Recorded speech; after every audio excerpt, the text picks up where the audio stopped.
And like, what well, exactly happened that's when you only to came what, of inside of course, the is house? true. Like, did But Gypsy yeah. open the door to you and like let you in? Like, she was obviously.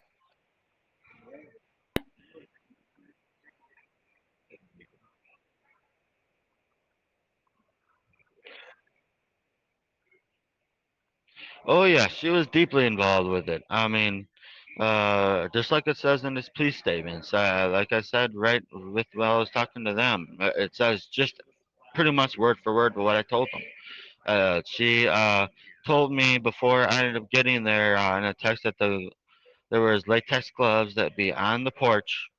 She did say that right on the text is clear as day that you can actually see it.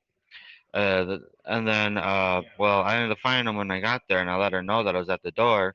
She opened the door, and she made sure I had the gloves on before she gave me the weapon, and she made sure that she wouldn't let me open the door. She made sure I had those gloves on before either of those doors opened.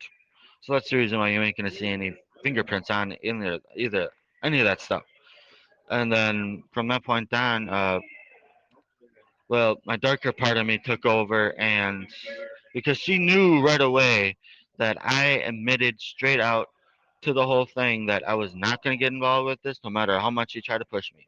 It was going to have to be a darker side of me of some form that I have never had the opportunity to explore. So I did not know what it was capable of until that dark night. Once that night came, I knew fully well what it was capable of. And at that point there was no time going back because this from the first step I walked into the house, I knew there was no coming back. There was two thoughts that came in my mind. One was a benevolent thought, another one was a malevolent thought. It was almost like having a devil on one shoulder and a angel on the other. Basically what happened was I had one thought in my mind out of nowhere appear, and it just appeared. I didn't know. It was almost like, I guess you could call it God, is what everyone likes to call it. Him talking to you, or an angel talking to you through him, maybe. Basically saying, take her and run. That was the benevolent thought. Take her and run. As if it was the kind of feeling that it was basically trying to influence on me, as if I was somehow going to get away with it if I ran away with her. As if somehow we were able to keep her mom at bay better than she was able to in the past when she ran away.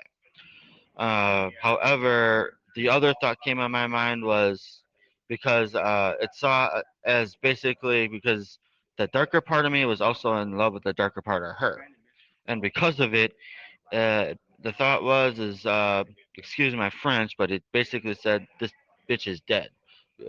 Not letting her get between me and her. This bitch is dead. Basically, is what the thought was, and uh, unfortunately, I ended up listening to my darker side because I wanted to be with her, and I remember what she said, and I wanted to believe what she was saying, and unfortunately, I should have listened to my other part of me.